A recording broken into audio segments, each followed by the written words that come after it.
So U.S. ICE agents are conducting deportation raids across the country, prompting accusations that Trump has started a war on immigrants. But are things different now than they were under Obama? That's the question. Churches and school officials have reported that immigrants, largely from Hispanic countries originally, have kept their children home due to the fear of they could get arrested. Activists in Los Angeles have staged protests and are broadcasting Know Your Right public service announcements over the radio. Donald Trump is taking credit for the sweeps, calling them a campaign promise, but the U.S. ICE and Immigration Enforcement say that it's just operating as normal. No different than the routine, targeted arrests carry out on a daily basis. Now, hundreds of undocumented immigrants were arrested in a raid in at least 11 states during Operation Crosscheck over the past week. We saw federal agents in Atlanta, Austin, Chicago, Los Angeles, New York, and even closer to home in Alexandria, just east of the river. We saw a raid from an individual who was at church, and then when they crossed the street, they were arrested. Now, the ICE rules that currently exist says that schools and churches are not places for deportations. But who knows? According to Homeland Security Secretary John Kelly, there's been 680 people arrested, 75 of whom have been convicted of a crime. Now, the crime part is what gets me, Rich, because that's a broad definition. It's a very broad definition because jumping the border, if you're undocumented, by default, you're committing a crime. Right. So, and I think that's a problem, when I've said this over and over again, is there's some ambiguity in the Trump executive order. Right. Right? Because the Trump executive order doesn't distinguish like violent crimes from nonviolent crimes. It just says crime. Right. Parking ticket. Crime. Yeah. I mean, I got to tell you, I think ICE's role is probably a little bit too big right now.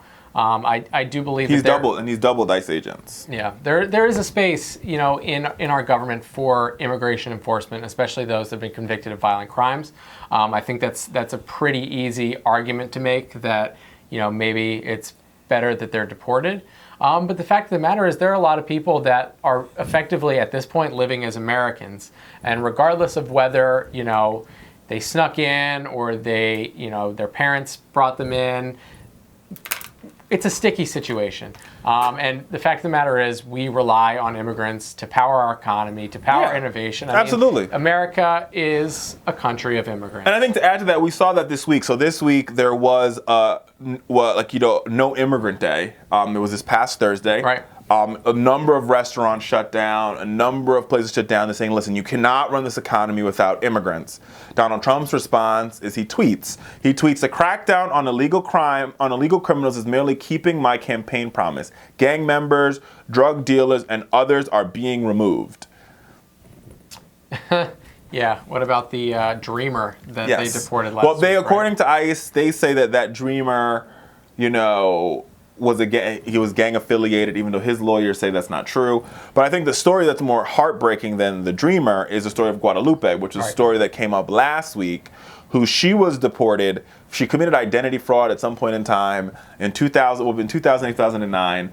She's reported into ICE every week, no problems, and then they woke up one morning and they raided her, leaving her American-born children here, which is problematic because now her child is a minor. And guess what, America? We pay that bill. So I think Republicans, they claim, this is the problem. This is like the walking hypocrisy with the Republican Party, if you ask me. You can't have your cake and eat it too. You can't say we're fiscally responsible and at the same time also say that, we want to deport people because it costs to deport.